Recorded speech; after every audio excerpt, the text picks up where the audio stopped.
Hello, welcome to Silver Shares here. Again, I hope that you are having an amazing time and thank you for checking in here again. So, would you say that you are the best parent in the world? How are you showing your love? Are you doing your best, the best way you can by being able to show them love and also be enabling them to know what is no so that they can be able to learn how to present themselves in life? Well, I always like to say that we can't all be the best of parents, but we do the best we can and everything, and showing so much love as much as possible so that we can make them just the best examples in the world afterwards. But let's hear to the best advice, because at times it is always good to learn from here and there, books and those who have done an amazing job, so that we can be able to just find the middle ground on how best to parent our children. So stay tuned, listen to the end, because this guy gave just the most fabulous advice that has been able to touch very many parents. And it was after problems that were in different schools in Kenya and other places where there were strikes and everything. And this is why this advice came along on how best to present ourselves to our children. So stay tuned till the end. Don't forget to like and subscribe. Some parents make the mistake of pampering their children. They think they are loving the child, but they end up spoiling them. And if you are one of those parents, either you are already facing some trouble because of it, or the trouble is coming, I assure you. What kind of trouble? You have probably made your child's life so comfortable that they now fight with you the moment you ask them to do something difficult or something they disagree with. You have given them so many privileges or luxuries that they can't adjust in tougher conditions outside the home. You have perhaps been saying yes to all their demands and now they can't accept a no. They get angry and throw tantrums every time you refuse to fulfill their wish. You have maybe given them so much that they don't even value any of it.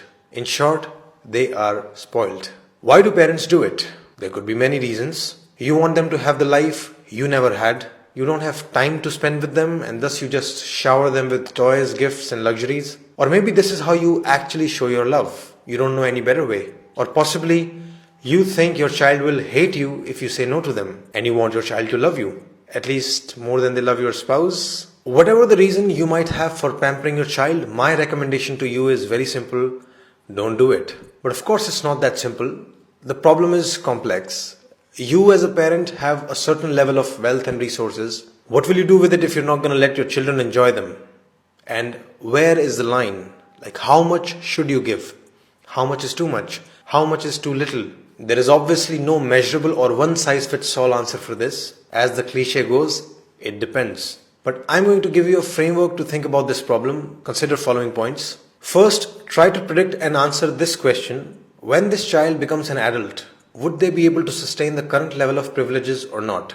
The answer to this question will change every so often. Someday your child will seem very responsible and talented. Someday it will feel they are useless and incompetent. But you must keep those questions in mind. Will your child be able to afford the rent of the big house they are living in? Are they capable enough to buy the expensive branded clothes you buy them so casually? If not, how will the future look like? How long will you keep giving these privileges? Ultimately, you will have to cut them off. Ultimately, you will have to make them independent, right? So why not start a little earlier? Why not start today? This brings us to the second point. You must, from the beginning, create a balance of responsibility versus privileges in the house. Responsibilities in childhood mostly include schoolwork and house chores. Some other responsibilities could be to remain healthy, maintain decorum in the house, even being respectful to parents, etc. You need to make privileges somewhat conditional on these responsibilities. Essentially, give them a taste of adult life, which is, if you don't work, you don't get the car. Third, ask another question to yourself. Are you giving them resources for their growth or for their pleasure? If you're spending money on your child's music classes, sports classes, books, etc., it's very different from spending money on their toys, gadgets, clothes, birthday parties. Basically, whatever you're spending on them, is it being used by the child to just have more fun, or is it being used to try out a new skill or to become better at something, to explore talents, to start a new project, etc.? The problem would begin when you start spending excessively on their fun without proportionately spending on their talents and growth.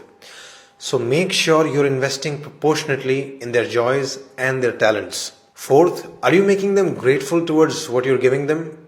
If you think, oh, I'll give them everything and then in future the children will love me. Bad news. It won't happen like that. They will most likely take everything for granted. More often than not, you'll just find them complaining about the things they didn't get. So it's your job to make them realize the value of what you're giving them. It's your job to make them thankful for it. It's your job to tell them that millions and billions of people probably don't have the same privileges. They must realize the value of everything you're giving them for free. Like, why spend so much money and time on them only to be hated later? You give them everything and they grow up resenting you and not talking to you? What's the point of it all? Who did you do it for? So gratitude must be taught to them explicitly. And first step there would be to show gratitude to your own parents consistently. Fifth, you must make your child experience no from time to time. They must learn to deal with it. Of course, don't do it arbitrarily. Say no only when you have good reasons to say no, but do say it when needed. The main thing here is to learn to not be afraid of the child's anger or tantrums. In fact, if they show tantrums or anger, then you'll have to become even more strict in saying no. Your goal is to make sure that they accept your no with respect. And your objective is to teach them that their anger and tantrums will never turn a no into a yes. If you get scared and say yes to avoid fighting with them, you're only making them stronger. This is basic operant conditioning. By letting their anger win, you're reinforcing their bad behavior. In fact, if they show bad behavior, you need to not only stand your ground and stay firm, but you can even go on to cut additional privileges.